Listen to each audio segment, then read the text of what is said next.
bahasa aslinya itu chi-square atau lambangnya seperti X, tetapi dia ada satu sebelah silang itu lengkung ya, atas bawahnya kuadrat. Itu analisis data kategorik. Sekarang kita pahami dulu apa sih yang dimaksud dengan data kategorik. Ya, Bapak Ibu, ini kan basicnya perawat ya, pasti misalnya paham dengan misal berat badan bayi yang dilahirkan. Itu satuannya gram kan. Entah itu berapa, 3.500 ke 2.400, apa ada yang 1.500 dan seterusnya. Nah, itu dalam gram. Kalau masih ada satuan apapun itu satuannya, kalau berat di bayi baru lahirkan gram, itu numerik namanya, itu data numerik. Tapi kalau Bapak Ibu sudah membagikan kelompok dari bayi-bayi yang dilahirkan berdasarkan berat badan, misalnya batasan berat normal itu berapa? Di atas atau sama dengan 2.500 gram. Kemudian Bapak Ibu mengkategorikan, oh ini bayi yang berat normal, oh ini bayi yang overweight misalnya. Kemudian yang di bawah 2.500 itu dikatakan BBLR. Jadi pada saat kita menyatakan, oh ini BBLR, ini normal, ini overweight. Nah, itu satuan itu dengan sendirinya hilang. Jadi tidak ada lagi BBLR gram, normal gram, nggak ada lagi. Jadi sebutannya BBLR, normal beratnya, kemudian beratnya dengan yang berlebih. Nah, pada saat seperti itu berarti datanya kategori. Ya, kategori. Nah, kemudian misal Bapak Ibu juga mendata ibu-ibunya yang sedang dulu, misalnya waktu hamilnya, apakah Bapak ibunya itu, si ibu hamilnya dulunya merokok atau tidak. Tapi kita tidak melihat dari jumlah batang rokok yang dihabiskan dalam setiap hari. Hanya menyatakan misalnya, oh ini perokok berat, perokok sedang, perokok ringan, dan tidak merokok. Itu adalah data kategori. Kalau berat, perokok berat misalnya ke dalam sehari di atas 1 bungkus. Kemudian kalau sedang misalnya habis 3/4 bungkus. Perokok ringan di bawah setengah bungkus. Tidak merokok ya berarti dia 0 per batang per harinya. Nah, pada saat kita melihat kelompok ibu dengan perokok berat, sedang, tidak merokok, itu adalah kategori. Nah, kalau dua-duanya kategori, independennya kategori, tadi misalnya kebiasaan merokok saat hamil, kemudian dependennya juga kategori, yang kita sebut dengan tadi BBLR atau tidak BBLR atau berapapun kategorinya. Nah, itu kita melakukan ujinya dengan chi-kuadrat. Jadi kalau independen dan dependennya kategorik, maka uji yang digunakan adalah chi-kuadrat. Karena banyak uji-uji lain ya, tergantung jenis data. Nah, ini sekarang kita sedang membahas kalau seandainya dua-duanya kategorik, independennya kategorik, dependen kategorik, maka pilihan ujinya adalah chi-kuadrat. Jadi Bapak Ibu tidak bisa nanti dengan uji T independen, uji T dependen, ANOVA atau regresi linier, nggak bisa. Karena data si jenis datanya kategorik ya. Nah, kita sekarang bahas chi-kuadrat ini yang tadi secara pembukaan lah gitu ya. Kita pahami dulu apa yang disebut dengan data kategorik, kapan kita harus menggunakan uji chi-kuadrat ini. Dasar uji chi-kuadrat adalah membandingkan frekuensi yang diamati dengan frekuensi yang diharapkan. Jadi di sini kita harus mencari 2 angka. Pertama angka observasi, di dalam rumusnya itu O, observe ya. Kemudian yang diharapkan, nilainya berapa yang diharapkan? Itu E. Contoh, misalnya gini. Saya akan lambungkan 1 buah koin. 1 buah koin sebanyak 10 kali lambungan. Saya akan lambungkan 1 buah koin sebanyak 10 kali melambungkan. Dalam keadaan seimbang, harapannya nanti sisi A koin akan berada 5 kali di atas dan sisi B koin akan berada 5 kali juga di atas. Itu harapannya, berarti itu adalah nilai E. Tetapi dalam observasinya belum tentu seperti itu. Pada saat saya lambungkan, oh ternyata sisi A hanya 3 kali ada di atas. Sisi B itu 7 kali ada di atas. Nah, angka itulah yang harus dibandingkan dalam uji chi kuadrat ini. Sehingga rumusnya chi kuadrat akan sama dengan jumlah. Jadi dijumlahkan nih semua, ada berapa sel, selisih, observasi, dan harapan, dikuadratkan, kemudian dibagi nilai harapan. Jadi kalau misalnya nilai harapannya yang di atas ini 3, maka yang di bawah pun 3. Jadi tidak akan beda nih, angka yang ada pada E yang di atas dan E yang di bawah. Nah, kecuali yang O-nya, karena dia hanya 1 ya. Nah, ini rumusnya. Nah, rumus ini adalah rumus chi kuadrat Pearson namanya. Rumus chi kuadrat Pearson. Emang ada chi kuadrat yang lainnya? Ada. Ada yang continuity correction dan ada yang Fisher exact. Tetapi pada kesempatan ini kita akan hanya pelajari yang Pearson saja. Tetapi Bapak Ibu harus tahu pada saat ditanya, ada yang lain nggak? Ada. Bukan hanya Pearson. Sebetulnya chi kuadrat itu ada continuity correction. Kalau continuity correction nanti rumusnya di belakang selisih observasi dan harapan itu dikurangi 0,5 lagi. Dan ada lagi yang Fisher exact. Ini yang benar-benar yang kalau dia sedikit jumlah sampelnya itu pakai Fisher exact. Tapi dua yang belakangan itu tidak kita pelajari. Yang kita pelajari adalah yang Pearson saja. Nah, karena kita pelajari yang Pearson, maka kita harus tahu syarat penggunaan chi kuadrat Pearson. Syarat penggunaan chi kuadrat Pearson itu yang pertama, tidak boleh ada sel yang mempunyai nilai harapan kurang dari 1. Tadi kan di dalam rumusnya itu ada 2 angka. Ada 2 angka, ada nilai observasi dan nilai harapan. Kalau nilai observasi tidak jadi masalah, 0 pun. Ya, tidak jadi masalah. Mau 0, mau 0,8, mau 0,1, nggak masalah nilai observasi. Tapi tidak mungkin dia 0, karena ini hitung. Kalau hitung dia pasti bilangannya 0, 1, 2, 3, dan seterusnya. Yang jadi permasalahan di dalam penghitungan chi kuadrat Pearson adalah nilai harapannya. Jadi syarat pertama, tidak boleh ada nilai harapan kurang dari 1. Kalau kurang dari 1 gimana? Nanti di bawahnya itu ada penyelesaian ya. Caranya seperti apa? Dan syarat yang kedua, itu tidak boleh ada sel yang mempunyai nilai harapan kurang dari 5 lebih dari 20%. Nah, terus kalau ada Bapak Ibu tanya, apa bedanya nomor 1 dan 2? Kan nomor 1 juga itu kurang dari 5. Gini, kalau yang nomor 1, syarat nomor 1 itu artinya tidak ada toleransi. Kalau dia nilai harapan kurang dari 1, pokoknya langsung tidak boleh. Tapi kalau misalnya ada nilai harapan kurang dari 5, 4, atau 3,9 terus sampai dengan 2 misalnya, atau 1,1 batasnya, dari 1 sampai dengan ke 4,9, dibolehkan sebetulnya. Dibolehkan, tetapi yang kurang itu tidak boleh lebih dari 20%. Ya, misalnya saya akan gambarkan atau saya buatkan ini dulu selnya ya. Sini saya stop dulu, saya akan coba buat tabel dulu ya. Saya akan buat tabel. Udah dikirim ya, Pak, jawabannya. Kenapa? Kenapa? Oh, udah dikirim. Udah dikirim ya. Oke, ya. Nanti saya koreksi.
Ya, misalnya ada tabel seperti ini, tabelnya. Ya.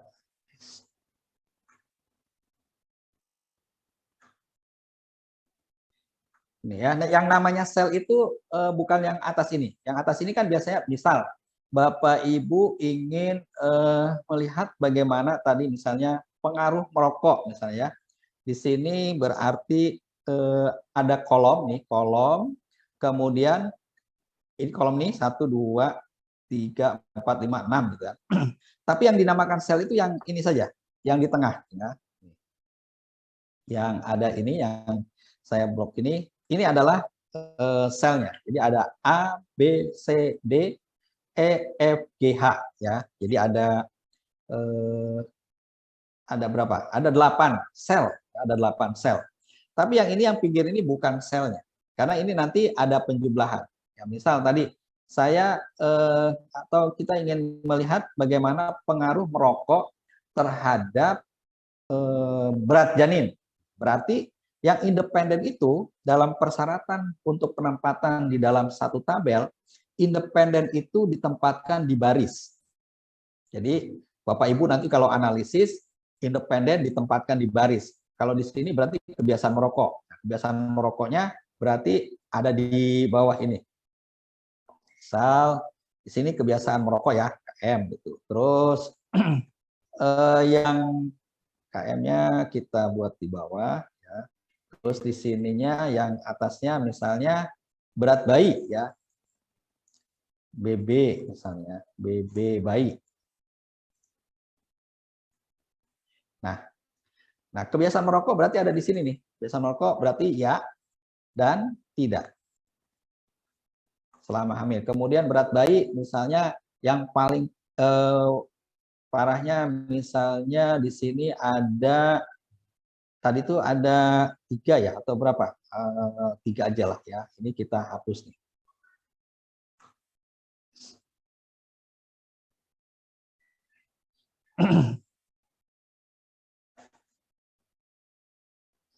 Jadi ada 3 aja berat bayinya misalnya di sini BBLR, kemudian normal,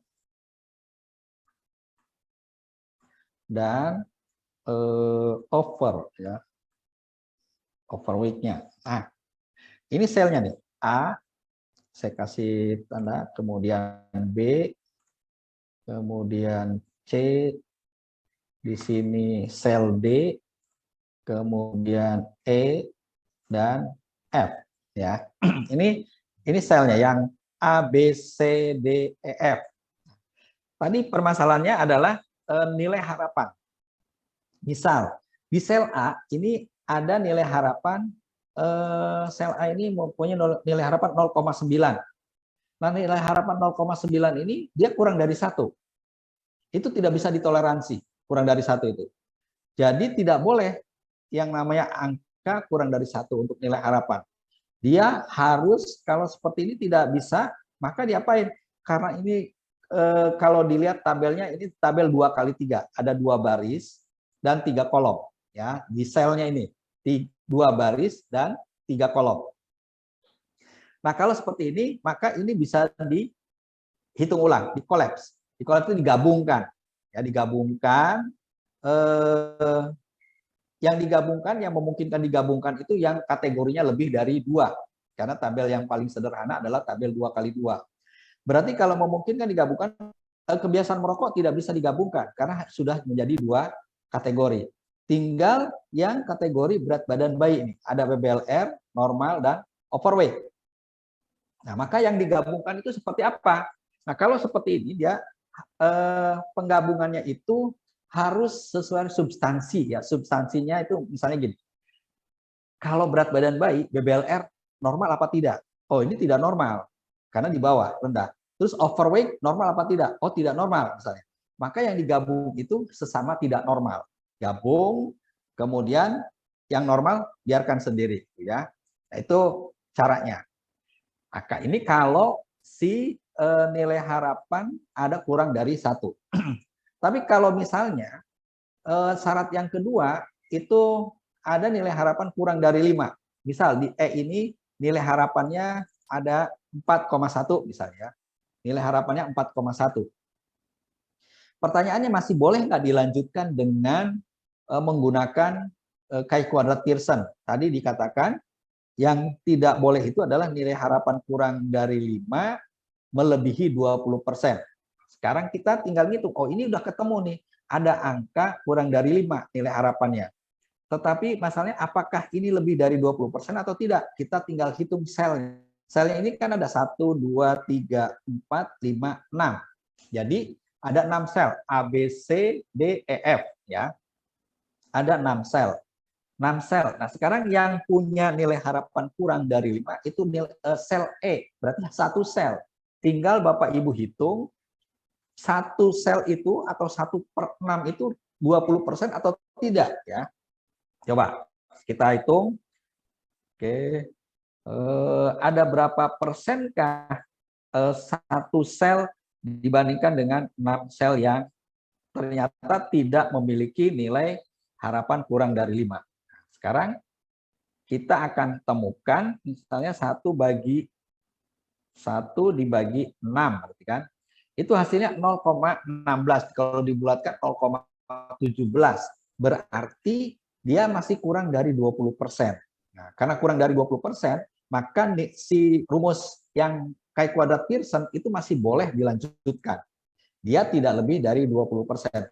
Tetapi kalau seandainya misalnya di sini ada juga yang nilai harapan kurang dari 5, misalnya di sini ada 2,4. Ini ada 2 sel dari 6 sel yang ada di sini. Kalau dia ini ada 2 sel, berarti 2/6. Kalau 2/6 berarti sekitar 16 kali 2. 30%-an lebih. 30% lebih. Maka itu tidak boleh.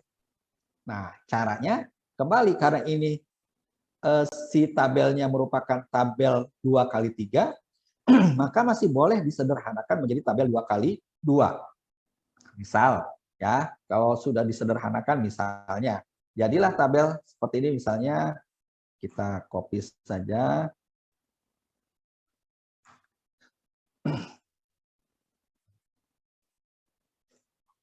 Misalnya tabelnya kita buat lagi ya. Berarti kita akan hilangkan satu kolom ya, hilangkan satu kolom. Nah, menjadi 2 tabel. Tabel 2 kali 2 A, B, C, kemudian D. Nah, selnya jadi A, B, C, D. Ini adalah tabel yang paling sederhana, 2 kali 2. Nah, setelah misalnya kita gabungkan, dihitung ulang, kalau tidak ada masalah berarti langsung dengan Pearson tadi. Nah, tetapi kalau seandainya ini masih ada, misal ternyata di sini nih yang di B nih setelah digabung itu, oh ini berarti tidak normal ya, ini tidak normal jadinya, tidak normal. Sebelahnya normal. Nah ini misalnya di sini ternyata masih ada nilai harapan kurang dari 5. 4,4 misalnya di sini. Nah sekarang kita hitung, ini semuanya 4 sel. Ada sel B atau 1 sel, itu kurang dari 5, berarti 1/4 atau 25%. Maka dia tidak boleh dilanjut dengan Pearson tadi. Harus ngitung dengan menggunakan Fisher-Eksak. Itu rumusnya ada sendiri ya, Fisher-Eksak. Tapi kan karena kita cuma mempelajari chi kuadrat Pearson, jadi insya Allah soalnya juga akan mengarah ke chi kuadrat Pearson. Terus kalau Bapak Ibu misalnya terus yang Fisher-Eksak gimana tuh? Nanti di dalam materinya ada ya, silakan Bapak Ibu baca nanti ya. Kalau misalnya dengan menggunakan SPSS, menggunakan software itu sebetulnya Recording in progress. sudah dihitung semua. Bapak Ibu tinggal pilih mana yang digunakan ya.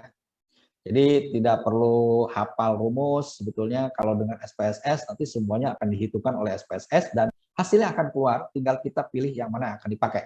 Nah, jadi kalau seperti ini, nanti di akhirnya manual, maka Bapak Ibu harus menghitung dengan Fisher-Eksak. Ya, itu untuk pengetahuan Bapak Ibu. Oke ya, itu yang persyaratan di chi-kuadrat Pearson. Jadi itu yang dimaksud, ada dua syarat itu yang ini yang saya jelaskan dengan tabel ini ya. Pertama, tidak boleh ada nilai harapan kurang dari 1, itu tidak bisa ditoleransi, pokoknya harus dikolaps kalau tabelnya lebih dari 2x2. Kalau sudah tabel 2x2, langsung Fisher eksak. Tapi kalau misalnya kurang dari 5, nilai harapannya dibolehkan, silakan, masih boleh, tapi tidak boleh lebih dari 20% tadi ya. Kalau melebihi 20%, kolaps. Kalau dia tabelnya lebih dari 2x2, digabungkan. Ada beberapa kategori yang gabung ya. Tapi kalau misalnya nanti setelah digabung ternyata masih ada juga seperti itu, balik lagi. Tindakan terakhir adalah Fisher exact test pada saat kita sudah menggunakan tabel yang paling sederhana, yaitu 2x2 ya. Oke, ini untuk penjelasan tadi yang syarat tadi ya, syarat untuk penggunaan chi-kuadrat Pearson. Nah, ini kan apa tindakannya. Nah, kemudian di dalam chi-kuadrat Pearson juga selain tadi rumus utamanya yang chi-kuadrat Pearson itu juga ada rumus untuk mencari nilai harapan. Jadi kalau nilai O-nya, tadi kan kita mencari selisih observasi dan harapan ya. Untuk nilai observasinya itu tidak perlu menggunakan rumus. Bapak Ibu tinggal ngitung di lapangan ada berapa sih kejadiannya ya. Tetapi kalau untuk nilai harapan itu digunakan rumus seperti ini. Ada E atau nilai harapan sama dengan TB ini adalah total baris. Ya, total baris dikali total kolom dibagi grand total. Artinya angka-angka yang ada di dalam sel itu berapa di total tuh baris, apa isinya. Terus dikalikan dengan total kolomnya, nilainya berapa, dibagi grand total. Keseluruhan responden yang sedang diamati ada berapa. Ya, kita contohkan dengan tabel yang tadi kita isi ya, coba. Misal saja tuh, misal ya. Nanti ini stop share dulu. Ini rumus untuk mencari nilai harapan. Saya stop dulu, kemudian saya kembali lagi ke tabel yang kita buat tadi ya. Nih. Oke, nah misal sel A ini ya saya isi dengan misalnya di sini ada yang merokok. Kita hapus dulu aja ya ini semuanya nih. Kita hapus isinya, kemudian kita ganti dengan angka. Misal Bapak Ibu sedang mengamati berapa orang, misalnya ada 50 orang ya, jumlah respondennya 50. Kemudian setelah dilihat ada yang memiliki kebiasaan merokok ada berapa? Oh, ternyata ada 20 misalnya. Berarti yang tidak merokoknya ada 30 kan? 30. Jadi total responden kita yang diamati itu 50 orang. Selama dia pada pengamatan ini, misal entah Bapak Ibu pakai kohort atau cross seksional bisa seperti ini. Kalau kohort misalnya berarti Bapak Ibu meneliti mengamati pada saat dia hamil. Sedang hamil, oh dilihat, diikuti terus tanpa intervensi ya. Jadi mengukur apa adanya, kita tentukan oh ibu ini merokok. Dibiarkan saja terus sampai dia melahirkan. Sama dengan yang 30 juga, oh ini tidak merokok. Kemudian dilihat berat badan bayi yang. Nah yang tidak normal ada berapa? Terutama yang BBLR lah di sini ya. Misalnya kita ganti aja ini sekarang misalnya BBLR dan yang tidak ya. Ini BBLR. Nah yang terjadi BBLR dari 20 orang ibu yang merokok itu ada berapa? Misal dari 20 itu ternyata ada 15 yang BBLR. Berarti 5 orangnya tidak BBLR kan. Berat badannya yang dilahirkan dari ibu merokok itu tetap normal. Kemudian yang 30 orang ini itu ada berapa? Dari yang 30 orang ibu yang tidak merokok, berapa BBLR-nya? Misal ada juga yang terjadi BBLR, misal ada 6 yang BBLR. Oh, berarti di sini sisanya 24 itu tidak BBLR. Misalnya seperti ini. Kemudian kita jumlahkan. Oh, kalau gitu kejadian BBLR-nya ada berapa nih? BBLR-nya berarti ada 21. Kan 15 tambah 6. Kemudian yang normalnya ada berapa? Kita jumlahkan. Ini adalah 29. Nah, totalnya harus sama. 21 tambah 29 sama dengan 30. Ya. Oke, ini nilai 15, 5, 6, 24 ini adalah nilai observasi. Karena Bapak Ibu menghitung langsung di lapangan. Oh, dari 20 ibu yang merokok, ternyata yang lahir BBR ada 15. Yang normalnya ada berapa? Ada 5. Kemudian dari 30 ibu yang tidak merokok, ternyata kejadian BBLR-nya ada 6. Terus yang normalnya berapa? 24. Nah, angka 15, 5, 6, dan 24 itu adalah nilai observasi. Ya, ini tidak menggunakan rumus kan? Kita ketemu angka observasi ini tidak menggunakan rumus apa-apa, jadi langsung menghitung di lapangan kejadiannya ada berapa. Sedangkan angka 21, 29, 50, 30, dan 20, ini yang di samping ini, yang penjumlahan ini adalah nilai marginal namanya. Nilai marginal. 21, 29, 50, 30, dan 20. Ini nilai marginal. Nah, selanjutnya di dalam penggunaan chi-kuadrat Pearson ini, kita harus menemukan nilai harapan selain nilai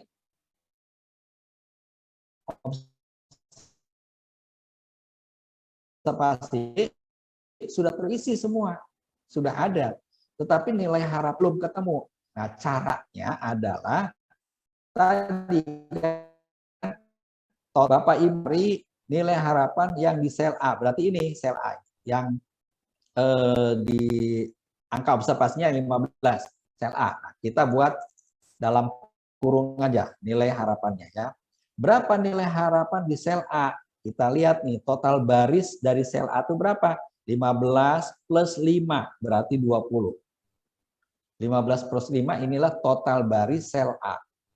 Berarti total baris sel A itu akan sama dengan total baris sel B. Sel B juga 20, karena 15 plus 5 juga. Terus total kolomnya berapa? Kolom sel A itu ke bawah ke sini. Berarti 15 plus 6, itu 21. Maka nanti yang A itu, ya, yang sel A, nah di sini aja nulisnya ya. Yang mana? Sel A. Yang A berarti akan sama dengan, ya, A itu berarti sama dengan tadi total barisnya 20. Berarti 20 kali mau pakai X aja ya, kali total kolomnya 21. Kemudian dibagi grand total. Grand total itu ini yang 50. Total keseluruhan itu grand total dibagi 50. Nah, maka dia akan sama dengan 8,4. 8,4. Sudah dihitung ya, Bu? Betul ya, 8,4. Saya nggak hitung lagi, coba. Kita hitung bareng-bareng aja. Berarti itu kan 420 ya. 420 dibagi 50. 8,4. Ini untuk sel A. Ada isinya 8,4. Kita yang penting cara menghitung nilai harapan dulu ya. 8,4 ini sudah ketahuan nih, yang A 8,4. Berarti ada lagi 3 sel ini kan harus tetap diisi. Ada nilai observasi dan nilai harapannya. Nah, sekarang kita akan ngisi yang lainnya. Mau ke B boleh, mau ke C boleh, mau D boleh. Kalau menggunakan rumus ini silahkan. Tapi kalau Bapak Ibu ingin menggunakan cara yang lebih mudah lagi, ya seperti ini. Ini kan tersisa satu sel yang kosong. Kalau ke baris ini satu sel kosong. Atau yang BBLR ini satu sel juga kosong. Ya. Tetapi yang kalau Bapak Ibu ingin mengisi yang D, sel D, ini nggak bisa dengan rumus yang mudah ini. Kenapa harus ada satu sel yang kosong saja? Ini kan ke sini 2 sel, ke sini juga 2 sel. Ini nggak mungkin. Ya, tapi kalau Bapak Ibu masih mau menggunakan rumus ini yang total baris kali total kolom dibagi grand total, silahkan sel yang mana aja dihitung berikutnya ya. Tapi kalau ingin mudah, ini kan sudah ada dan tinggal tersisa satu sel yang kosong. Caranya ini jumlah total ini yang 20 dikurangi 8,4.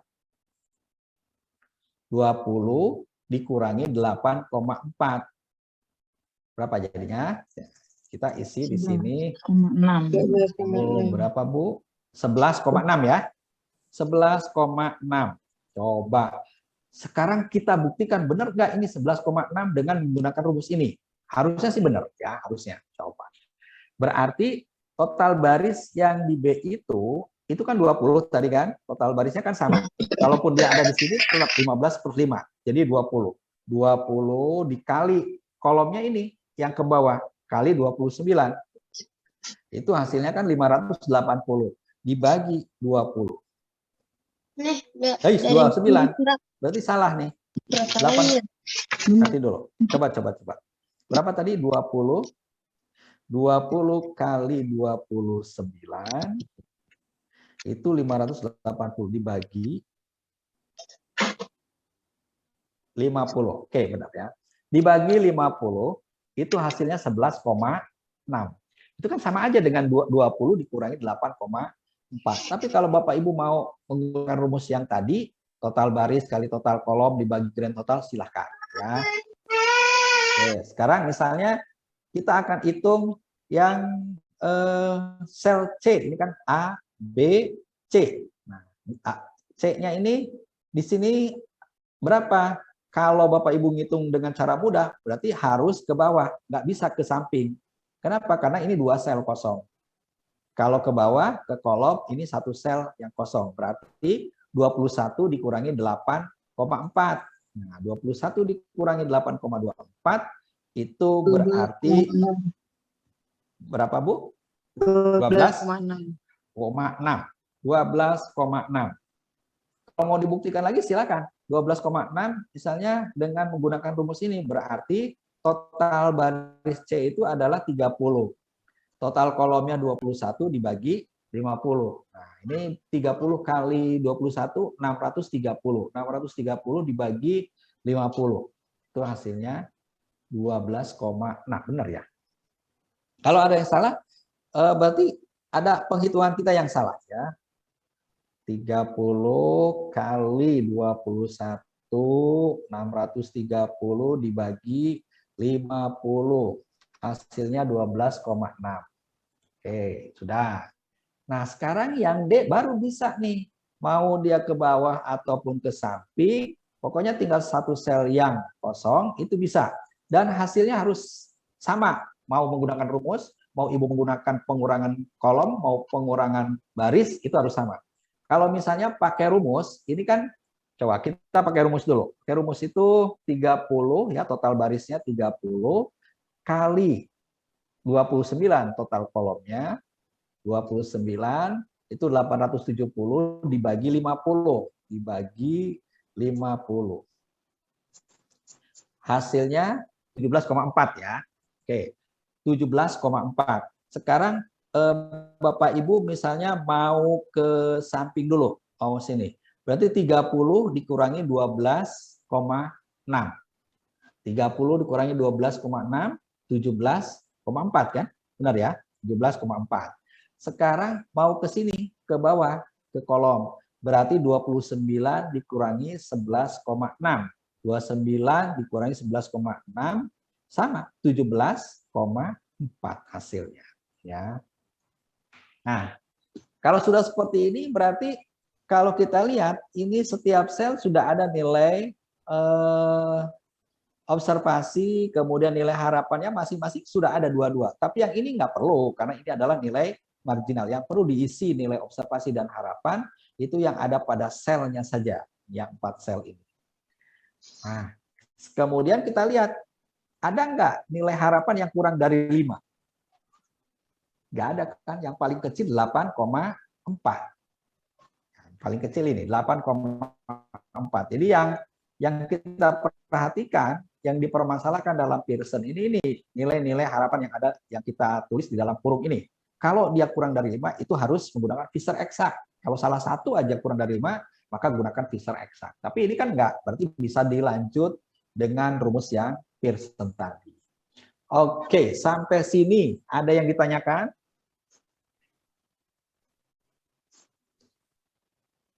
Alhamdulillah puyeng, Pak. Ah, Iya puyeng. puyeng, minum obat analgetik, tenang. Aduh. Oh, itu berarti kalau puyeng ya. Berarti bagus itu. Itu ada proses berarti ya. Tapi kalau Bapak Ibu tadi sebelum kuliah kemudian sekarang kuliah nih, belajar tentang kai kuadrat, biasa aja sama aja dengan tadi sebelum kuliah. Ah, itu yang saya tanda tanya ya. Tapi kalau Bapak Ibu sekarang aduh kok pusing ya segala. Itu berarti ada proses. Artinya ada expose ilmu baru ya, terpapar dengan pengetahuan yang baru. Ya, kalau bingung Mbak Riza, itu bingungnya di mana? Yang mana bingungnya? Kalau untuk bingung, mungkin kalau misalkan dijabarin pelan-pelan ya Pak, kayak Ya, yang oh tadi. kecepatan ya saya. Iya, Oh ya, coba-coba. Yuk, gimana gitu? saya mungkin bingungnya yang tadi tuh Pak, yang di awal, yang kurang dari 20% gitu itu tuh Pak. Gini, Itu yang yang kurang dari 20%, ya, iya misal. yang itu. Itu persyaratannya kan, persyaratan Pearson. Ya, betul. Oke, persyaratan. Jadi, misal tabel ini aja lah, tabel yang sedang kita tayangkan Yang ini, ya, sedang kita tayangkan. Ini misalnya ada salah satu kurang dari 5.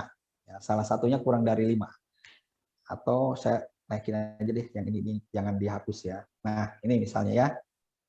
iya, Nah, balik lagi ke sini. iya Nah, Pak. misal ini kan ada 6 sel nih. Bisa lihat ya.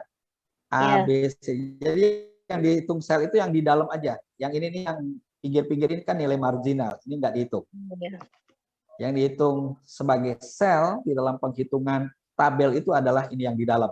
Ya, sudah silang dua kategori ini. Apa dua variabel, kebiasaan merokok dan berat bayinya kan. Nah, misalnya ternyata di E ini nilai harapannya 4,1. Berarti kurang dari 5 kan? Angka 41 itu kurang dari 5.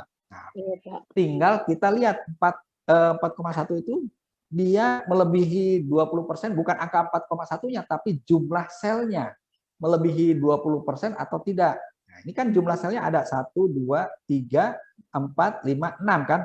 A sampai F itu ada 6 sel. Sekarang yang memiliki kurang dari 5 nilai si nilai harapannya itu hanya 1 sel. Jadi 1/6 kan? Nah, tinggal dibagi aja 1/6 itu berapa persen? 1/6 itu berarti 16 ya, 16,7% ya. Iya, Pak. Kalau 16,7% kan, 1 sel. Kalau dia 1 sel kurang 16,7% itu kan di bawah 20%. Oh iya. Ya, di bawah 20%. Tetapi kalau misalnya ternyata di C ini ada juga yang nilai harapannya kurang dari 5, misalnya 2,4. Nah, ini dihitung lagi. Ini ada 2 sel dari 6 sel yang ada. 2 sel dari 6 sel yang ada. Berarti 2/6. 2/6 per sel aja 16,7 atau 16,6. Kalau kali 2 sel berarti 33,2. Berarti lebih dari 20%. Sudah 33,2%. Maka keadaan tabel ini tidak bisa dilanjutkan dengan menghitung menggunakan rumus tadi yang Pearson. Terus harus diapain? Karena ini tabelnya lebih dari 2 kali 2. Ini kan lebih dari 2 kali 2 dari mana sih lebih dari 2 kali 2 ini? Karena Yang kebiasaan merokok kan 2 kategori kan? Ya dan ya, tidak. 2. Kemudian yang berat bayi 3 kategori. Ada BBLR, ada normal, ada overweight-nya. Berarti 3. Oh ini 2 kali 3. Kalau tabel lebih dari 2 kali 2, entah 2 kali 3, 3 kali 2, 3 kali 4 dan seterusnya, maka tindakan pertamanya adalah menggabungkan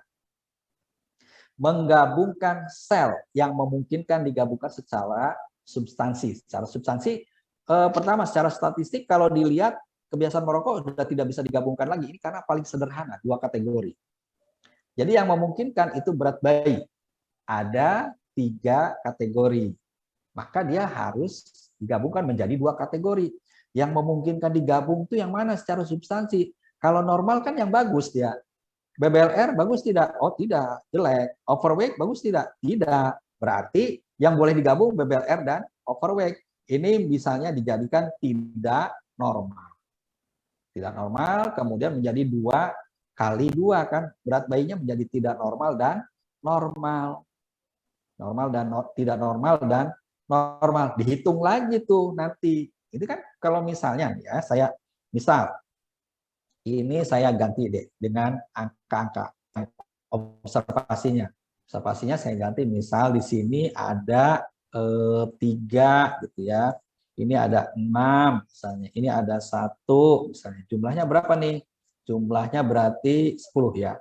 10. Kemudian di sini ada 7 misalnya. Terus ini 2. Kemudian di sini 3. Ini jumlahnya 12. Jadi ini 10, ini 8, kemudian 4. Total semuanya 22. Nah, pada saat ini digabung, BBLR dan over, berarti kan ini jadi 3 plus 1. Ya, kita buat tabel yang seperti di bawah ya nanti. Yang bawah ini nggak usah dihapus ya. Kita buat lagi di sini.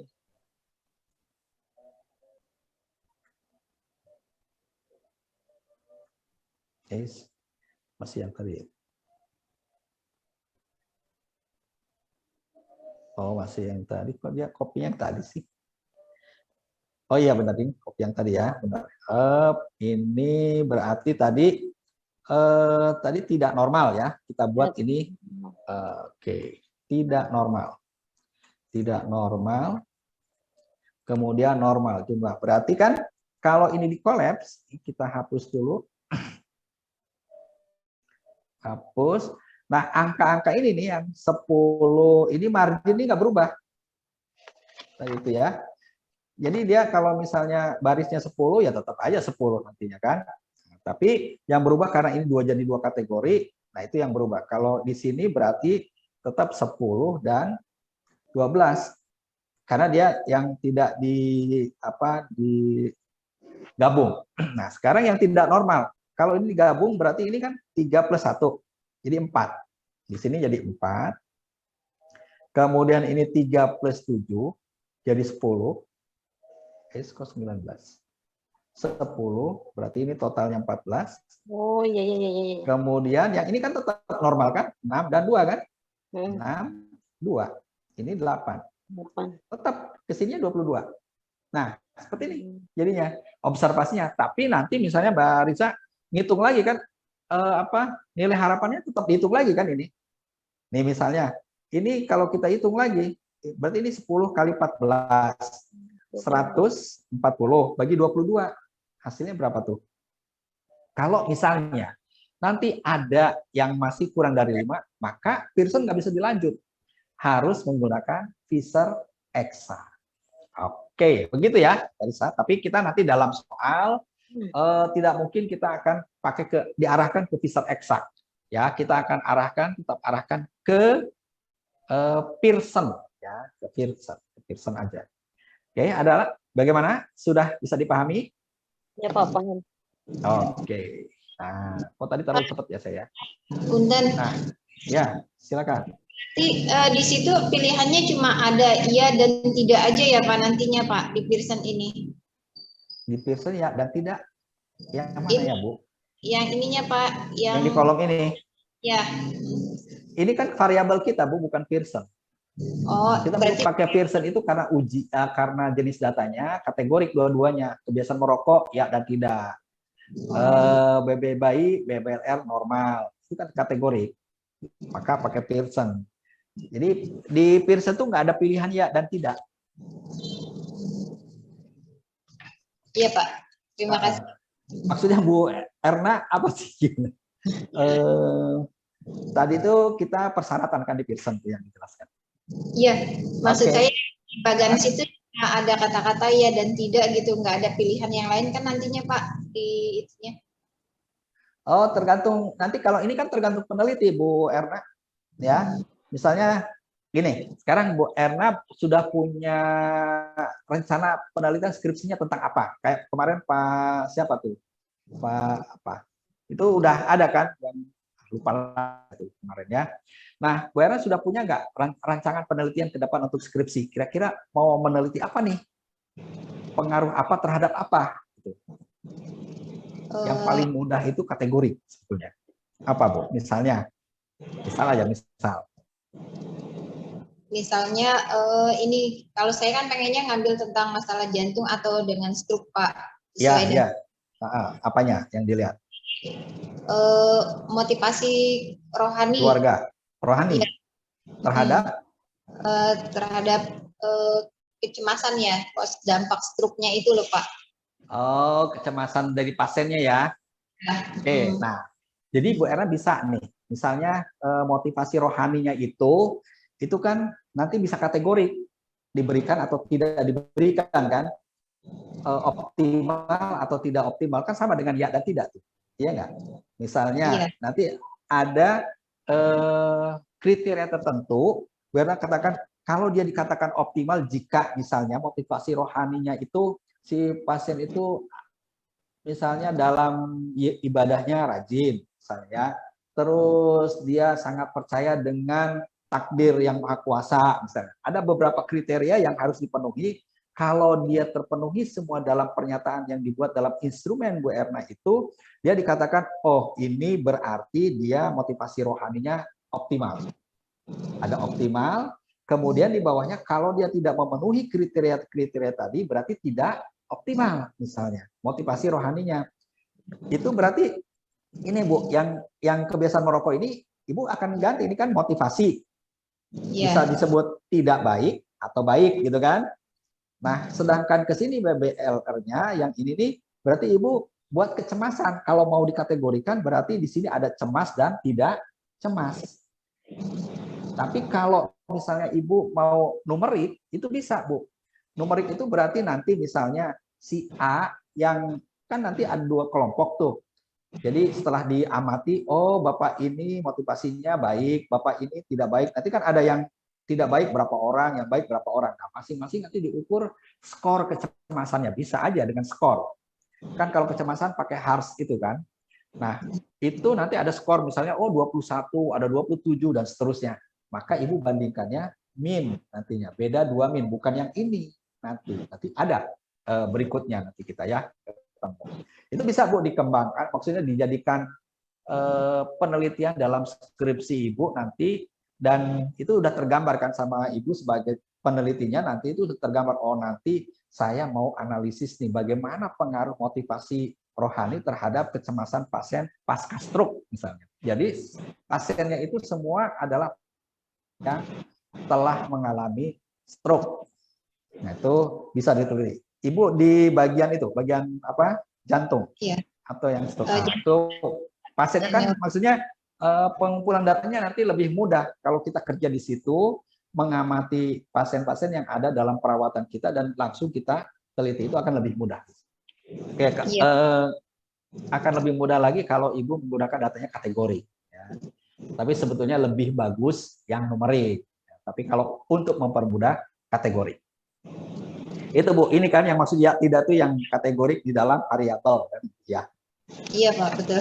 Oke, sip. Ya, bisa dilanjutkan. Ya, ada lagi yang ditanyakan sebelum kita masuk ke yang berikutnya, masih materi kayak kuadrat.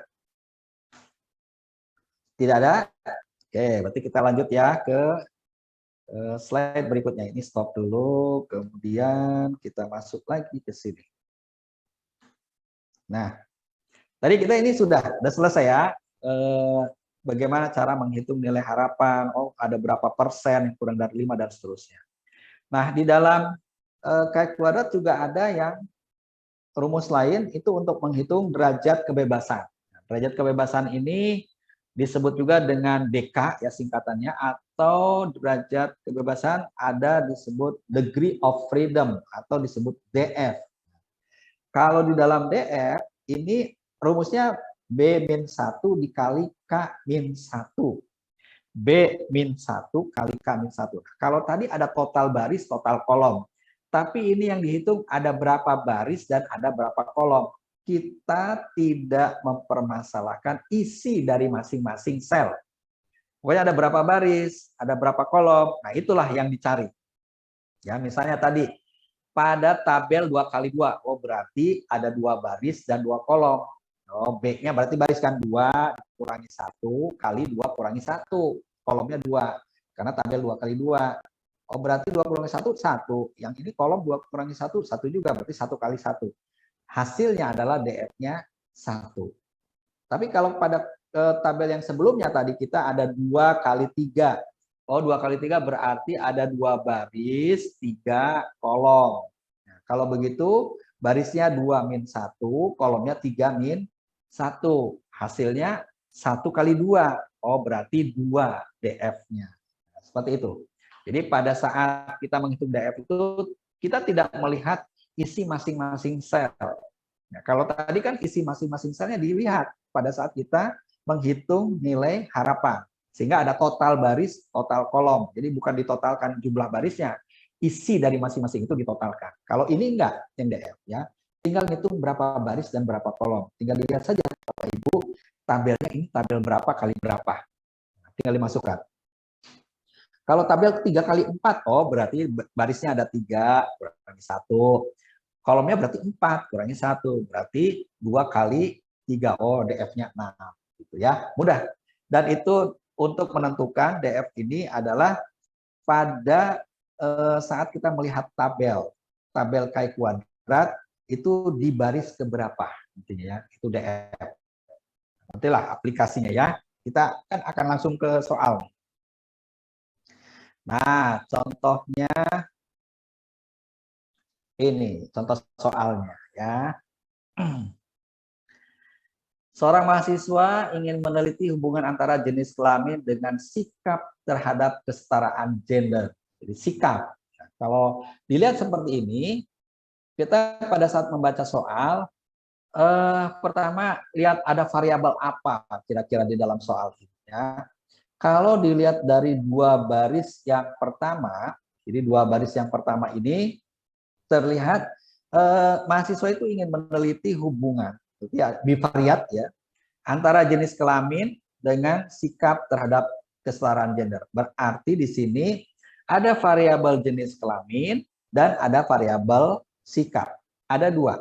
Oke, sekarang saya akan misalnya dituliskan dulu, misalnya oh ini ada jenis kelamin dan sikap. Kemudian kita lihat yang menjadi variabel independen itu jenis kelamin atau sikap. Ya. Tinggal dilihat yang duluan muncul itu apa.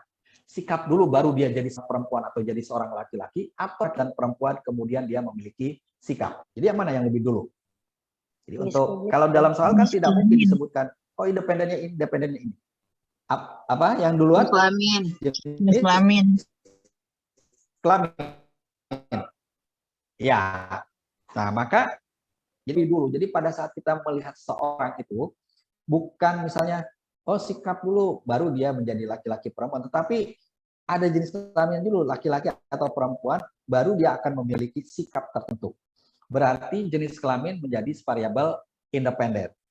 Sedangkan sikap menjadi variabel dependen. Sehingga kalau saya gambarkan dalam sebuah kerangka konsep, maka akan menjadi seperti ini. Jenis kelamin memiliki pengaruh terhadap sikap. Ya, saya perlihatkan. Ini. Jadi ini nanti konsepnya seperti ini, kerangka konsep. Kayak Bu Erna tadi kerangka konsepnya, berarti jenis kelaminnya diganti dengan motivasi rohani, berpengaruh ada panah ke situ terhadap kecemasan. Jadi 2 variabel itu.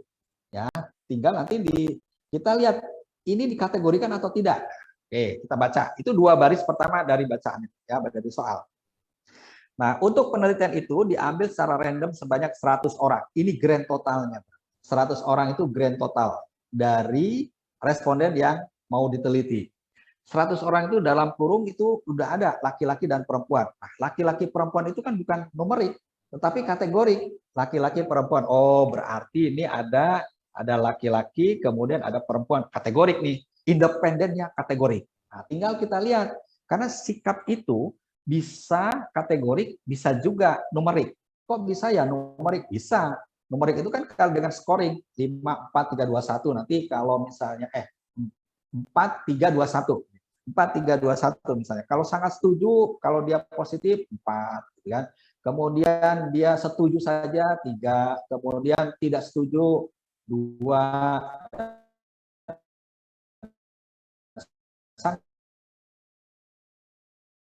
tidak, yang dia sangat setuju itu berarti menjadi 1.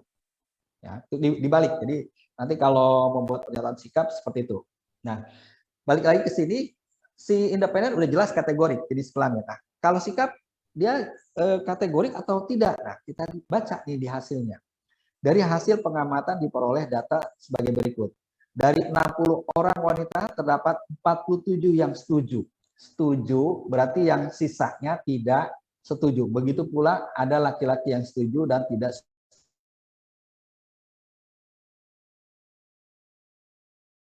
setuju. Ada yang setuju dan dependennya pun atau variabel yang dipengaruhi dalam hal ini sikap itu berarti dua-duanya kategorik dan masing-masing 2 kategorik. Berarti tabel yang harus dibuat oleh kita adalah tabel 2 kali 2. Tabel yang paling sederhana. 2 kali 2. Oke, paham sampai situ? Lihat dari soal ini nih. Jadi harus dibaca, oh pertama, oh ini ada variabel nih, jenis kelamin dan sikap. Terus yang mana yang duluan? Pasti jenis kelamin dong. Nah, jenis kelamin karena dia duluan berarti dia sebagai variabel independen. Sedangkan sikap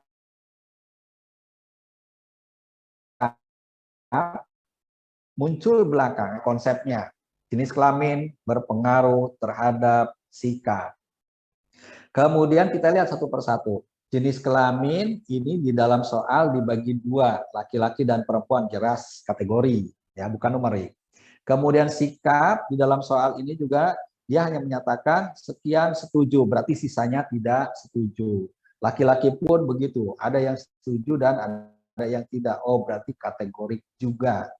Jadi dua-duanya ini kategorik dan masing-masing variabel baik independen dan dependen terdiri dari 2 kategori. Oh, berarti saya harus membuat tabel 2 kali 2. Oke, sampai situ paham?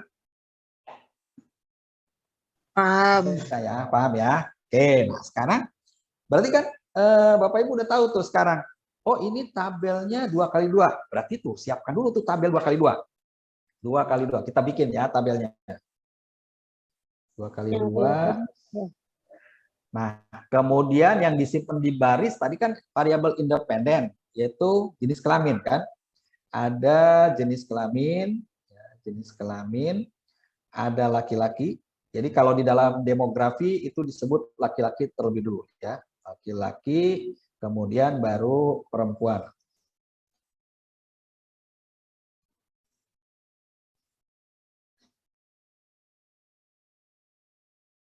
Nah, terus dependennya itu sikap. Sikap di kolom. Kolom itu berarti penjumlahannya ke bawah ya.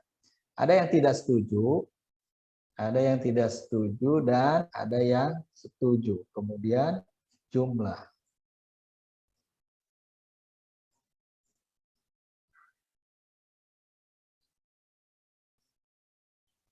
Nih. Jadi tabelnya seperti ini nanti. Bapak Ibu bikin tabel seperti ini. Ada sikap, nanti isinya ke sebelah kanan ya, sedangkan jenis kelamin ke bawah karena dia jumlahnya baris. Nah, ini kan tabel 2 kali 2. Ya, selnya ada 4, A, B, C. Tadi yang ingat yang dinamakan sel itu adalah yang di dalam yang sudah ada silang antar variabel ya. Antar variabel. Kalau yang jumlah kan yang samping-samping tidak silang antar variabel nanti. Ya, jumlah tidak setuju berapa, jumlah laki-laki berapa, perempuan berapa gitu aja kan. Tapi kalau yang sel itu silang. Laki-laki tidak setuju berapa? Laki-laki setuju berapa? Ya. Oke, ini tabelnya. Oke, sudah. Nah, sekarang kita isi nih tabelnya ini. Pertama di dalam soal itu yang sudah ada, yang angka pertama muncul itu 100 kan. Dia mengambil secara random 100 orang. Berarti 100 kita taruh di jumlah total. Di sini, di jumlah total. Oke, sudah 100. Nah, kemudian ada berapa perempuan dari 60 orang wanita? Oh, wanita mana? 60. Ya. 40. Terus hanya 40 laki-laki ya. Nah, oke. Nah, jadi gini kan? Nah, sekarang sudah ketemu nih perempuan jumlahnya 100, tapi selnya kan masih kosong kita. Nah, sel kosong itu nanti baru kita lihat di dalam soal tadi. Oke, sampai sini bisa ikutin? Bentar, Pak. 40, 60, 100. Ya. Jadi kalau di dalam soal perempuan dulu disebut, tapi di dalam tabel karena demografi penyebutan pasti laki dulu baru perempuan. Oke, sudah ya. Nah, Sudah, sekarang kita akan isi selnya. Berarti yang atas itu yang laki-laki kan? 40 nih. Laki-laki dari 40 orang laki-laki terdapat 18 orang yang setuju. 40 orang, 18 yang setuju. Berarti baris laki-laki di kolom S itu ada 18 ya. Nah, ini. Nah, 18 di situ kan? Ya, Pak. Laki-laki dan setuju. Dia ada 18. Nah, terus yang tidak setujunya kan nggak disebutkan dalam soal. Ya tinggal dikurangi aja. 40 dikurangi 18. 40 dikurangi 18 itu hasilnya berapa? 22 ya. Iya, Pak. 22. Jadi ternyata ada 22 laki-laki yang tidak setuju dan 18 yang setuju. Nih, kan sudah terisi. Nah, tinggal perempuan. Dari 60 itu ternyata 60 mana-mana terdapat 47 yang setuju. Jadi di baris perempuan di kolom S kolom setuju itu 47. Benar 47 ya. Iya, Pak. 47 ya. 47.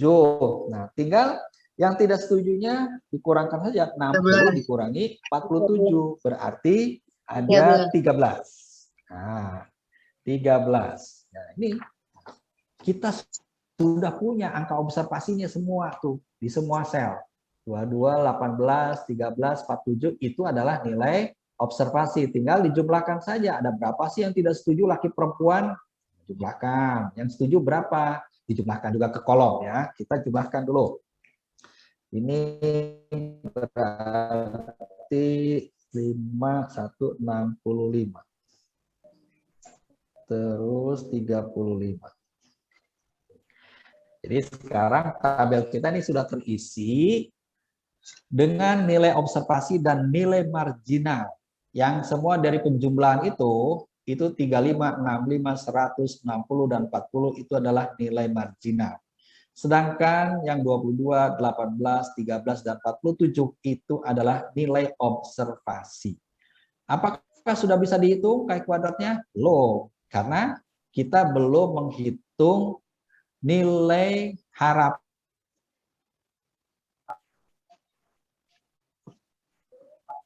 dua nilai. Satu nilai observasi dan yang kedua adalah nilai harapan. Oke, sekarang kita akan hitung nilai harapan yang pada sel A yaitu laki-laki tidak setuju. Sekarang laki-laki tidak setuju. Coba Bapak Ibu hitung sendiri nanti hasilnya benar. Berapa nilai harapan pada laki-laki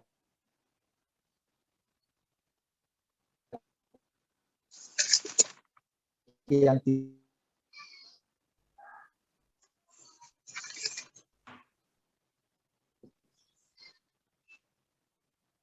Ini pakai rumus yang tadi ya, Pak ya?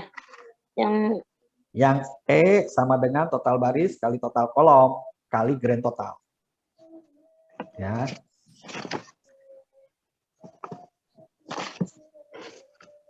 Belas ya, Pak. Berapa?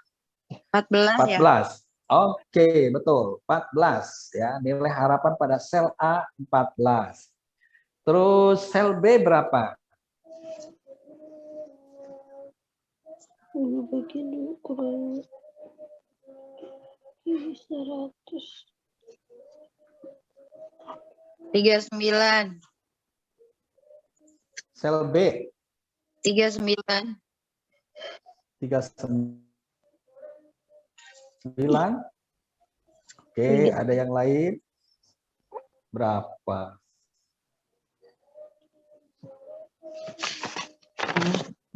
Tiga 9 dapat dari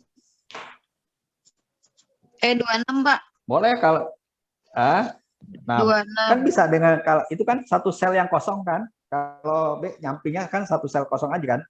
Nah, tinggal jumlahnya dikurangi harapan yang sudah ada. Berarti yang gampang sih gitu, 26 ya. Ya.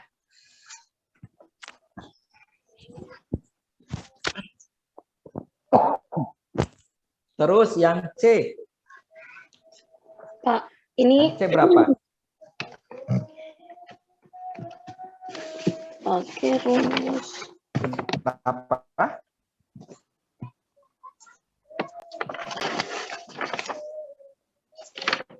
14 ya. Yang mana? Yang 14 yang mana? 14 kan yang A tadi. Iya. 21, Yang Pak. C, yang C. 21. 21 yang C. Iya. C 21, kemudian yang D. Yang D 39. 39. Oke. Jadi sekarang masing-masing sel sudah ada isinya. Observasi dan harapan. Jadi di dalam sel semuanya sudah ada 2 angka. Oke, sampai sini ada yang tanyakan, ada yang masih belum paham cara mencari nilai observasi dan nilai harapan? Iya, Pak. Halo, Udah Pak. ya, paham. Yang ntar dulu Pak, saya masih bingung nih. Ntar dikit lagi Bingung nih. gimana? Iya. Yang nilai harapan yang 14, yang 26 yang dicari tadi itu kita pakainya rumusnya yang mana sih, Pak?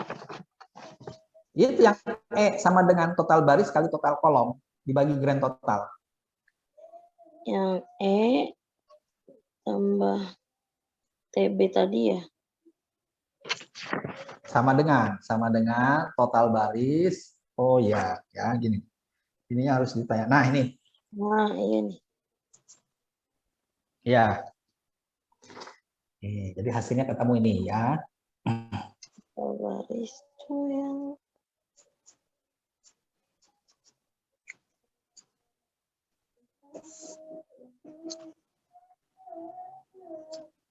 Mau dihitung pakai rumus itu semua nggak apa-apa.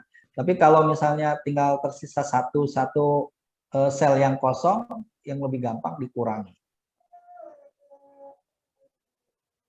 Iya, Pak. Lanjut, Pak. Oke. Sudah diisi semua, sudah paham ya cara mencari nilai observasi dan harapan? Sudah. Oke, kalau tabelnya udah terisi seperti ini, kita tinggal masuk ke penghitungan. Penghitungannya tersebut dengan menggunakan alfa 0,05 ya. Jadi kita ingat alfa 0,05 nanti. Oke, sekarang kita masuk ke penghitungan tabel yang sudah kita isi, yang di dalam kurungnya itu nilai harapan tidak ada nilai E kurang dari 5. Tidak ada satupun sel yang memiliki nilai harapan kurang dari 5. Paling kecil di sini angkanya 14. Tinggal kalau lihat begini, oh paling kecil 14, oh berarti memenuhi syarat untuk menggunakan rumus Pearson ini. Berarti kita sekarang tinggal hitung. Oke, ya. Itu kan penjumlahan kan, ini yang rumus ini nih penjumlahan. Ya, jumlah nih, jadi jumlahkan semua tuh. Karena ini ada 4 sel, maka ada 4 kali penjumlahan kita ya. Jadi biar gampang, kalau saya sih biasanya gini, garis tambah 4 kali ya. Oke, kuadrat. Nah, jadi saya biasanya kalau begitu biar cepat bikin dulu. Karena ada 4 sel kan, itu pembagi kan per ya intinya. Jadi yang atasnya nanti O dikurangi E kuadrat per E. Ya, jadi 4 kali, jadi ada dijumlahkan 4 ini ya. Oke, sekarang yang pertama kita lihat sel A. Sel A itu O-nya, ya, A itu diganti dengan 22 kan. 22 dikurangi nilai harapannya 14 dikuadratkan maka dibagi 14. Jadi gini. Ini yang A. Kan sesuai dengan angka yang tadi, ya. Observasinya 22 dikurangi harapannya 14 dibagi 14 nih.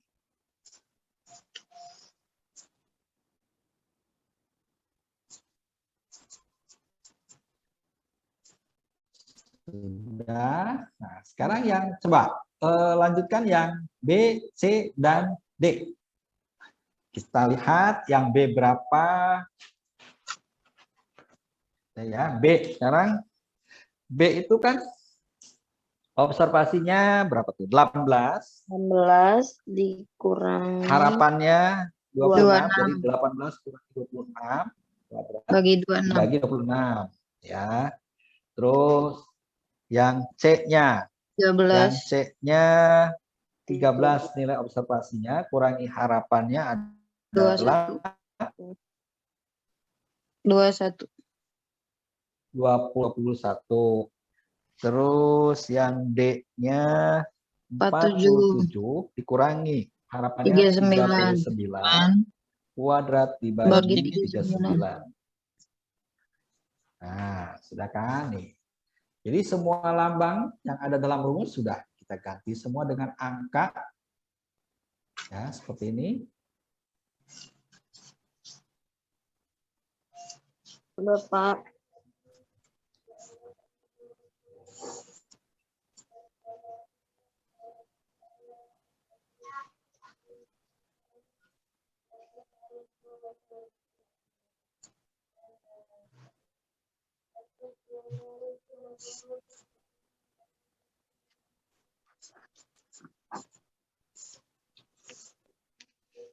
Oke, tinggal disederhanakan sekarang. Ya, masing-masing angka itu kita sederhanakan. Oke, yang kita sama dengan lagi di bawahnya ya. Nah, sekarang 22 dikurangi 14 itu berapa? 22 kurangi 14 8. 8 kan? 8 kuadrat itu berapa? 64. Mau kita ini aja bertahap ya. 64 berarti 64 per 14. Nah, kalau salah satu kita udah ketemu, itu pasti sama tuh kesananya itu selisihnya 8 kuadrat gitu ya. Jadi tinggal tulis aja. Semuanya 64 pasti. 64 yang ini per 26 tambah 64 per 21 tambah 64 per 39. Ini tidak akan ada pernah ketemu nilai negatif pada Chi kuadrat ini. Kenapa? Karena dikuadratkan. Walaupun itu ada yang di B ya. B itu kan 18 kurangi 26. Minus 8 kan. Minus 8 dikuadratkan. Jadi positif kan. Min kali min tetap 64 kan. 8 kali 8, 64. Ya, jadi langkah penyederhanaan berikutnya kan begini. Semuanya pasti 64 atasnya gitu ya. Ya sama. Tinggal sederhanakan lagi masing-masing itu kan tinggal dibagi. 64 bagi 14 berapa? 64 bagi berapa tuh? Dan seterusnya. 26.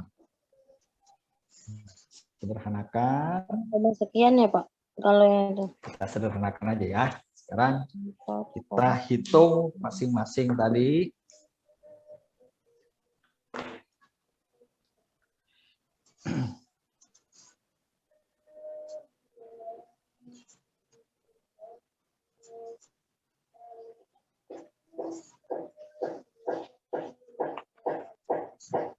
Pak. Ambil 2 angka belakang koma aja ya. Dua angka belakang koma. Berarti kalau misalkan hasilnya 2,4 sekian-sekian, diambilnya 2,4. Dua angka belakang koma. Setelah angka 4, angka berapa? Jadi 6. patokannya angka ketiga setelah koma. Kayak yang pertama nih 64 dibagi 14 itu kan hasilnya 4,571. Nah, maka angka ketiga itu angka 1 kan. Iya, Pak. Jadi dihitungnya 475, angka ketiganya angka 5, maka menjadi 4,58. Nah, setelah 5 ke atas kita naikkan ya.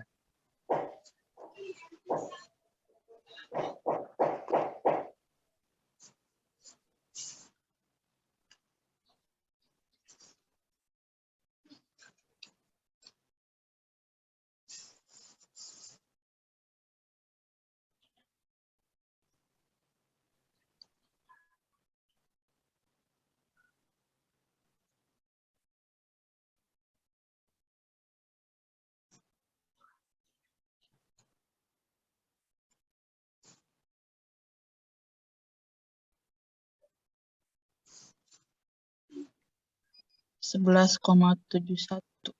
Coba nanti ya.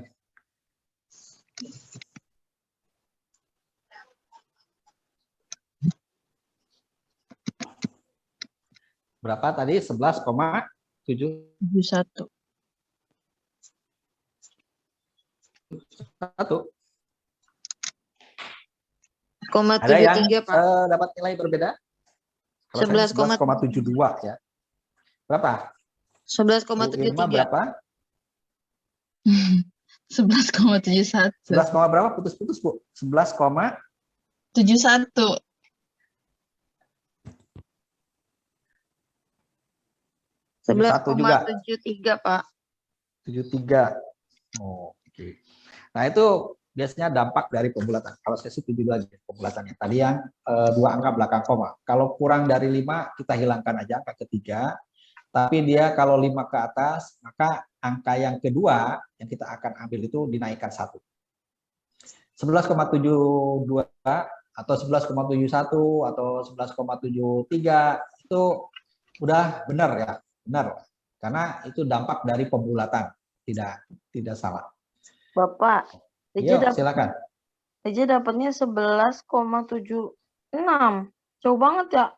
Jauh itu mah pembulatannya. Ini ya, coba kalkulatornya di apa? Fungsikan ya. Sekarang kita lihat yang ini dulu, yang mana? Yang pertama. Yang pertama itu 64 dibagi 14 ya. 14. Kita kan akan ambil dua angka koma. Itu hasilnya 4,571 kan ya. 4,571. Angka 1 itu setelah angka 7, maka kalau dihilangkan yang diambil 4,57. Oke. Nah, 4,57. Itu kemudian yang kedua 64 dibagi berapa nih? 26 ya. Bagi 26 itu hasilnya 2,461. Iya. 2,461. Angka ketiganya 1 juga hilang. Berarti 2,46. Iya. Okay. Terus yang ketiga itu 64 dibagi berapa? 21. 3,047 jadi 3,05. Ya, 3,047. Angka ketiganya 7. Empatnya naik menjadi 3,05. Ya, ya. Terus 64 dibagi 39.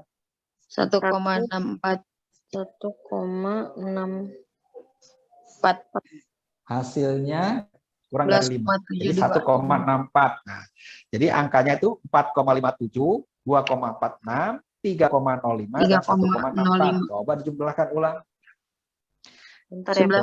Sekarang jumlahkan ulang. 72 72 kan? 11,72. 72. Oke, 11,72. Nah, itu cara pembulatannya. Jadi kalau tadi misalnya jadi 11,76 kejauhan ya, kejauhan. Iya Pak, benar. Sudah sampai situ? Ya. Oke. Nah, ini kan yang 11,72 itu adalah Chi kuadrat hitung. Chi kuadrat hitung. Nah, sekarang kita harus balik ke konsep yang minggu kemarin kita sudah pelajari, konsep uji hipotesis. Ini adalah nilai hitung. 11,72 yang kita peroleh nilai hitung. Berarti kita harus mencari nilai tabel. Nah, nilai tabelnya berapa? Nah, maka saya akan buka dulu tabelnya. Bapak Ibu kan sudah punya ya tabel ya? Sudah, kan Pak. sudah ada kan, udah dikasih. Nah, sekarang coba cari tabel ini, tabel Chi kuadrat. Tabel Chi kuadrat yang pertama muncul tabel C, tabel T. Nah, tabel Chi kuadrat.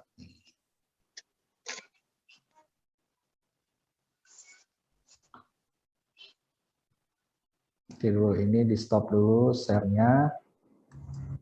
Saya share tabelnya.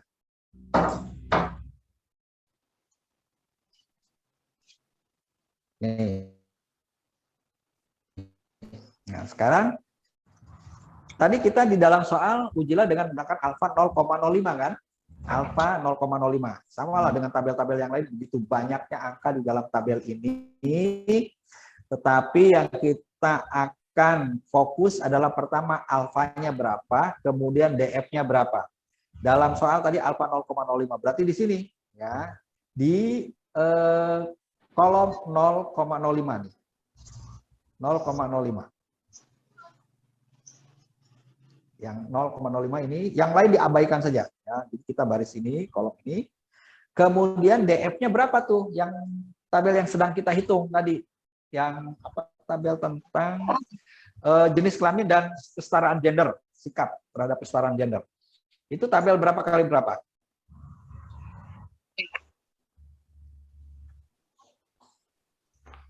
Jenis kelaminnya ada 2, laki-laki perempuan. Sikapnya ada 2 juga. Berarti tabel 2 kali 2 nih ya. 2 kali 2. Berarti barisnya berarti B1. Baris dikurangi 1 berarti 2 dikurangi 1. 1 kan? Karena untuk DF itu B-1 dikali K-1. Nah, berarti nanti DF ya. DF sama dengan 2 kurangi 1, karena 2 itu barisnya, dikali kolomnya berapa? Kolomnya juga 2, karena setuju tidak setuju. Berarti 2 kurangi 1. Maka ini akan terjadi menjadi 1 kali 1 ya. Nih, 1 kali 1 sama dengan 1 ya, 1 kali 1. Nih ya, 1 udah masuk belum ke itu? 1 kali 1 sama dengan 1. Nah, jadi DF-nya 1 ketemunya ya. Oke, DF 1 tinggal kita tadi fokus di kolom 0,05. Pak, ulang cari Pak, pelan-pelan Pak. Oke.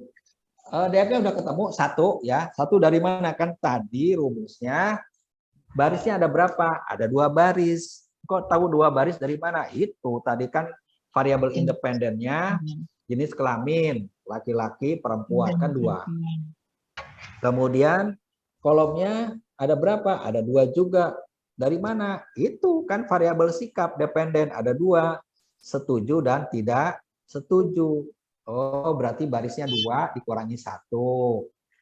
Kolomnya 2 juga, 2 kurangi 1 lagi. Berarti 2 min 1 dikali 2 min 1. Hasilnya kan 1 kali 1. Sama dengan 1 1. kali 1 berarti 1 kan? Nah, DF-nya berarti 1. Sekarang kita fokus ke tabel kita. DF1 kolom 0,05. Ada angka berapa di situ? Titik temunya di angka berapa? Tarik dari baris 1, kemudian berhenti di kolom 0,05. 3,84146. 3,8416. 3,84146. 3,84. Nah, dua angka belakang koma aja. 3,84. Ya. Ada angka 3,84 ini adalah nilai tabel. Ini adalah nilai tabel 3,84. Yang tadi 11,72 itu adalah nilai hitung. Jadi ada dua angka sekarang. Yang pertama nilai hitung yang 11,72. Kemudian ini yang baru ketemu di dalam tabel 3,84. Dibandingkan 11,72 dengan 3,84 itu besar mana? Besar nilai hitung. Oke, berarti nilai hitung ya, nilai hitung lebih besar dari nilai tabel. Nah, nilai hitung lebih besar dari nilai tabel pada saat kita membandingkan nilai hitung dengan nilai tabel dalam konsep uji hipotesis kemarin, berarti kita sedang menggunakan cara klasik. Coba dilihat hasil keputusannya apa tuh? Jika nilai hitung lebih besar dari nilai tabel. Yang minggu kemarin. Nilai hitung lebih besar dari nilai tabel. Keputusannya kan cuma dua doang kan? Apakah kita menolak H0 atau gagal menolak H0?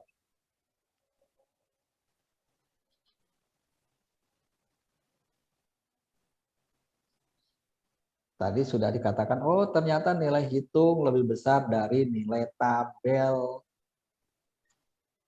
Sekarang keputusannya apa? Apakah menolak H0 atau gagal menolak H0? Coba dilihat yang materi minggu kemarin. Ada yang tahu? Di cara pengambilan keputusan.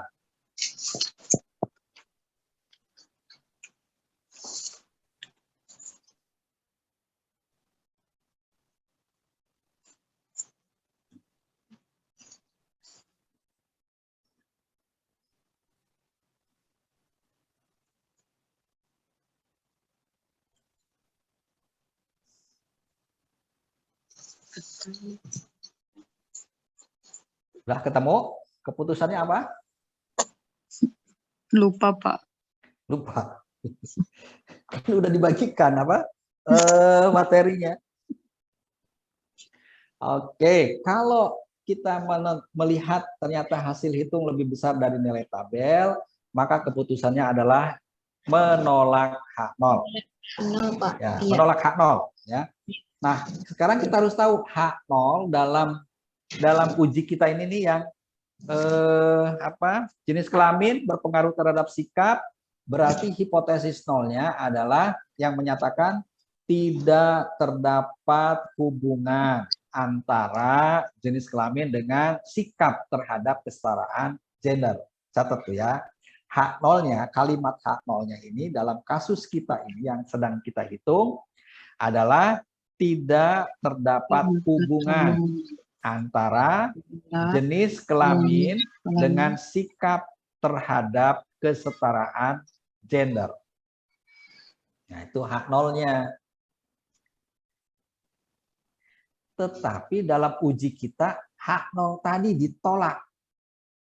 Karena nilai hitungnya lebih besar dari nilai tabel. Kita tolak tuh kata-kata tadi yang menyatakan tidak ada hubungan antara jenis kelamin dengan sikap terhadap kesetaraan gender. Kita menolak H0. Berarti yang kata-kata tidak ada hubungan itu kita tolak ya, yang menyatakan tidak ada hubungan antara jenis kelamin dengan sikap terhadap kesetaraan gender. Ditolak nih dari hasil uji statistik ini. Berarti kita menyimpulkan apa? Ada hubungan. Iya. Jadi sebaliknya kan. Jadi yang dimasukkan ke sini adalah yang hipotesis alternatifnya. Kalau H0-nya ditolak, berarti kita menerima hipotesis alternatifnya. Hipotesis alternatifnya bunyi seperti apa? Itu kebalikan dari hipotesis 0 yang menyatakan tidak ada hubungan. Terdapat hubungan. Terdapat hubungan antara jenis kelamin dengan sikap terhadap kesetaraan gender. Ya. Nah, kalau mau lengkap lagi berarti kesimpulannya bagaimana? Kesimpulannya kalau mau lengkap lagi adalah kita yakin 95% bahwa terdapat hubungan antara jenis kelamin dengan sikap terhadap kesetaraan gender. Kalau nanya dari mana itu kok yakinnya 95%? Kan kita sudah tahu bahwa yang namanya confident interval atau tingkat keyakinan itu kan rumusnya 1 dikurangi alfa. Tadi di dalam soal, ujilah data tersebut dengan menggunakan alfa 0,05. Berarti 1 dikurangi 0,05 sama dengan 0,95 dikali 100% menjadi 95%. Ya. Jadi tadi rangkaian kegiatan ini menghitung itu tadi dihitung dulu, kemudian ketemu 11,72 nilai hitungnya. Langkah berikutnya kemudian kita cari nilai tabelnya. Di titik tabelnya lihat alfanya berapa, kemudian DF-nya berapa. Tadi DF-nya adalah 1. Dapat dari mana tuh DF1? DF1 itu barisnya 2 dikurangi 1 dikali kolomnya 2 dikurangi 1. Ketemunya angka 1. Nah, lihat tabel berarti di baris 1 sampai kolom 0,05 ketemulah angka 3,84. Maka bandingkan 11,72 dengan 384 itu lebih besar nilai hitungnya. Nah, kalau nilai hitung lebih besar dari nilai tabel, maka keputusannya menolak H0. Terus H0 kita yang sedang kita uji gimana bunyinya? Tidak ada hubungan jenis kelamin dengan sikap terhadap kesetaraan gender. Dari hasil statistik, kalimat itu ditolak karena nilai hitung lebih besar dari nilai tabel. Maka kesimpulannya adalah kita yakin 95% bahwa jenis kelamin, bahwa terdapat hubungan jenis kelamin dengan kesetaraan, dengan sikap terhadap kesetaraan gender. Ya, nah itu jawabannya nanti. Jadi soalnya memang ya cuma ditanyakan ujilah data tersebut dengan menggunakan alfa 0,05, bagaimana keputusan dan kesimpulannya. Tapi untuk nyampe kesimpulan kita harus ngitung dulu. Pak, maaf Ya. Pak, kalau 95% itu dari mananya ya? Dari itu kan confident interval ya. Soalnya itu kan tadi ujilah data tersebut dengan menggunakan alfa 0,05 kan? Ya, dalam soalnya. Alfa 0,05. Nah, 95% itu kan tingkat kepercayaan atau dalam statistik disebut dengan confident interval. Singkatannya CI. Nah, confident interval itu akan sama dengan 1 dikurangi alfa. Oh jadi, iya. kalau begitu, dikurangi alfa, jadi 1 kurangi 0,05 kan? 0,95 kali 100 ya. Jadi 95%. Terus ini Pak, yang tadi Ya, DF itu kan terdapat barisnya 1, terus kolomnya 1. Itu kan kolomnya hasil 1. dari 2 dikurangi 1. Nah, satunya itu dari mana? Itu kan di rumus B-1 kali K-1 rumusnya. Oh, satunya itu ketetapan ya? Iya, sudah dari DF-1, K-1. DF itu sama dengan B-1 kali K-1. B-1, K-1. Iya, akhirnya nilainya 1 sama 1. Iya. Begitu. Jadi DF-nya itu 1. DF-nya 1. Ya, DF 1. Satunya itu dari perkalian B sama K. Iya, perkalian. Iya. Hasil, bukan dari B dan K-nya, tetapi hasil dari B-1 kali K-1. 2 baris kan? Barisnya 2. Kalau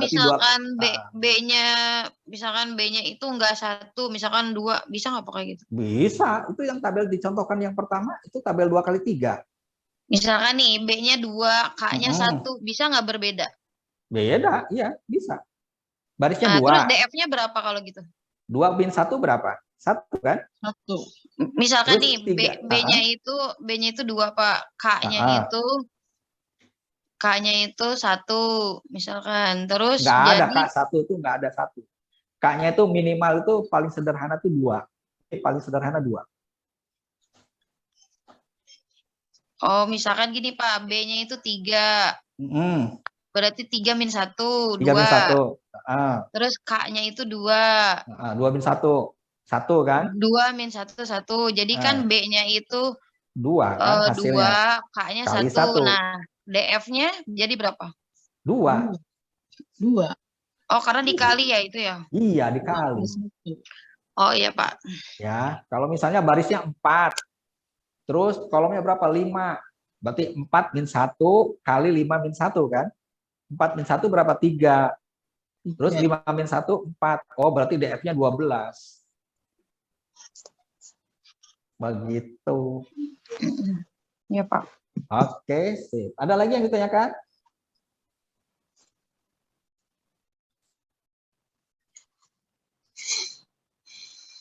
Tidak ada? Penggunaan tabel sudah bisa ya. Tadi kita tinggal tentukan DF, kemudian alfanya berapa. Nah, titik temunya di mana? Ya, itu. Contoh tadi misalnya DF-nya 1, alfanya 0,05, tarik saja di baris pertama, berhenti di kolom 0,05. Kalau alfanya DF-nya 3, alfanya misalnya 0,1, berarti 3 di baris ketiga, kemudian 6,25. 0,1. Nah, 6,25. di mana? 6,25. Kan DF-nya 3. DF-nya 3. Nah, kemudian alfanya 0,1. 0,01. 0,01. 11,34 itu. 11,34. 34. Oke, ya. Paham ya? Itu cara penggunaan tabelnya. Ini tabel kan sudah di-share ya. G-square. Ya. Ini uji hipotesis yang paling simpel, ya. Kategori-kategori, ya, paling simpel. Kayak Nah, gini aja maksudnya paling simpel nanti ya, Bapak Pak. Ibu kalau mau penelitian yang paling simpel itu berarti kategori-kategori, ya. Kayak tadi yang punya Bu Erna tuh kategori-kategori kan, dia baik nggak, baik dan tidak baik, apa motivasi rohaninya, kemudian cemas tidak cemas, itu kan kategori. Tapi hasilnya sebetulnya akan lebih bagus kalau numerik. Misalnya tadi yang Bu Erna itu motivasi rohani baik, tidak baik, itu kategori, 2 kategori. Tapi nanti cemasnya dengan skor berapa, nah itu dimasukkan, nanti kita cari beda rata-ratanya, itu akan lebih bagus ya. Tapi akan lebih naik, pusingnya naik dikit lah gitu ya. Oke, sudah? Ada lagi yang ditanyakan Bapak Ibu? Tidak ada? Ini sudah ya, saya stop share dulu. Iya. Sudah, tidak ada lagi yang ditanyakan untuk pertemuan kita hari ini? Cukup? Tidak ada ya? Oke, sudah. Kita tutup saja, kita akhiri pertemuan kita hari ini. Terima kasih atas perhatiannya. Mudah-mudahan selalu sehat kita semua ini. Saya tutup pertemuan kita. Wassalamualaikum.